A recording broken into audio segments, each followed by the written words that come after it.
Okay, so who here remembers who it was we were talking about last week?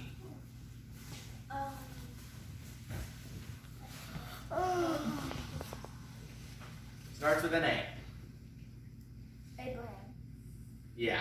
So back when we were talking about him, he was still known as Abram. So yeah, last week we talked about how Abram kept the peace with his nephew Lot by agreeing to go separate ways from each other. So we're picking up right where we left off there. And Abram is, he's feeling kind of depressed right after this.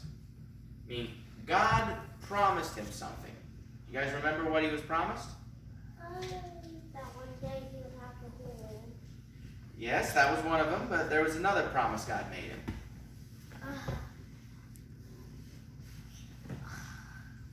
Avery? No, that wasn't one of them. Was it that he'll That's a have nice his one, own though. land? Was it that he'll have his own land? That's what Dallas said.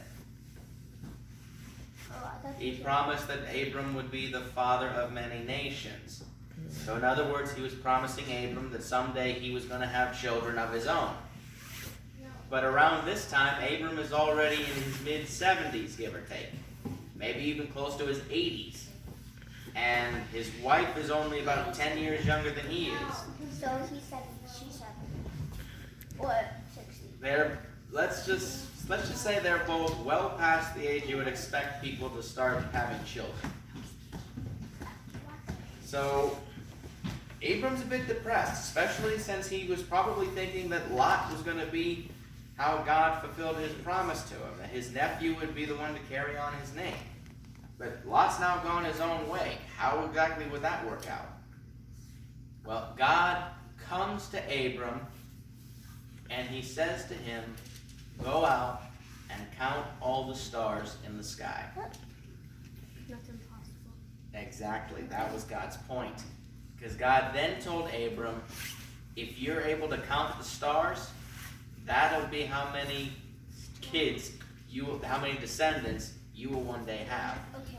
One day your descendants will outnumber the stars. That's a lot, right? Now, Abram wanted to believe God. But like I said, he's been waiting a very, very long time. And he's one of the first people to have a real relationship with God, at least since the days of Noah. So he's kind of got to figure out if he can trust God in this or not. And so that's what he asks God. I want to believe you, Lord, but how can I know for sure you're going to do this? So God made a very, very special promise to Abram called a covenant. Now, there was a special ritual that was involved in making a covenant. 5 animals needed to be sacrificed. 1 cow, 1 goat, 1 sheep, 1 pigeon, and 1 dove. Then, after these animals were sacrificed, the meat from them would be divided into 2 and placed on either side of basically a pathway. The ritual then said that both members making the covenant, both men making this promise, had to pass between the 2 parts of the sacrifice. This was basically to signify, this is what we're making this promise, and if I don't hold up my end of the deal, may I wind up like the animals we just passed between. In other words, let something bad happen to me if I don't keep my end of the bargain. So Abram is all set and ready to pass between the sacrifices like the ritual says, when God puts him to sleep. To count sheep. No, not to count sheep. He just puts Abram to sleep, and then God alone passes between both halves of the sacrifice. This is God's way of telling him, even if you don't hold up your end of our promise, I'm still going to hold up mine. That was a big thing to say. And so from that day, Abram trusted that God would fulfill his promise. But a lot of time continued to go on at that point. Eventually, Abram became 99 years old, and still he had no child. Huh? Did he count the stars? That was just a metaphor. God wasn't really expecting Abram to count the stars. He knew that was impossible, and that was the point he was trying to make. Someday, all of Abram's descendants would be so many, it'd be impossible to count them. But like I said, Abram's now 99 years old, and he still has no son. He's starting to think maybe God forgot about this promise. But again, God comes to him. Logan, can you please sit down? I am. So, God again comes to Abram and he says, I promised you that I would grant you a child, and I am going to keep that promise. 1 year from today, when you are 100 years old, you will become a father. That's great. You know what Abram does? What? He bursts out laughing. I mean, he's a 99-year-old man. His wife, Sarai, she's 89. The idea that they could become parents at their age is, well, he doesn't think it's possible. He thinks God must be joking with him or something. But God says, I have promised you this, and all things are possible with me. It's going to happen. And as a special sign to you that this will happen, your name is no longer Abram. You are now Abraham, a name which means father of nations. And your wife Sarai, her name is changed now too. From this day forward, her name is Sarah. Now, that's where our story for tonight ends, with God making this special promise. But I will tell you this, 1 year from then, just as God had promised, they had a child. A son named Isaac, which means laughter, because Abraham had laughed when God told him he would have a son in his old age. What does Sarah mean? I'm not actually sure. I don't know if the Bible actually tells us what Sarah means. If you want, that's an extra credit assignment you can take on. I have an aunt named Sarah.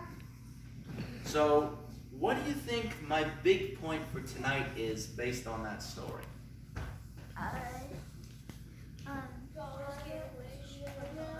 What? Always get something, a wish that is good from God. I think you're on the right track, but I'm not quite sure that's worded quite right, Avery. Dallas, I think your hand is up first. Anything possible with God. Anything possible with God. That's definitely part of it. Alex, what were you going to say? I don't think this is part of it, but I'll just say it. Don't laugh because you'll get what you want always from God, But not quite. God doesn't always give us everything we want. But if He promises, then If God promises us something, then we can count that it's on it, that it's going to happen. All things are possible with God, and He always keeps His promises. But one of the things we've got to understand is that when God does something, He does it in His own time. And that's because He understands when the best moment for Him to fulfill His promises comes. I mean, He can make you a promise and do it right away, but perhaps the result wouldn't have been the same as if He had you wait for the best possible moment. That's part of why He told Abram he needed to wait. I mean, yes, Abram having a son earlier on would have been nice for him and Sarah, but would Abraham's faith have grown as much as it did if God didn't make him wait? Sometimes we might get a little impatient, but we've got to trust that God does things in His timing. And His timing is never wrong. Oh, I think we have that verse we were talking about earlier. Yes, Pastor Dave? Do you want to know what Sarah means? Or you want to... Oh, yes, let's hear it. Okay. Aren't you happy for Google? Sarah, of course, the wife of Abraham, like you were talking about, it means woman of high rank, or it can be translated as princess, but in the Hebrew, Sarah is the female form of the word, now you'll like this, minister. Start reading.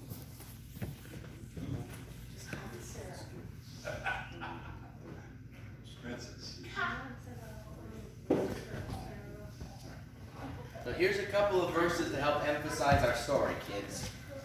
And we know that in all things, God works for the good of those who love him, who have been called according to his purposes.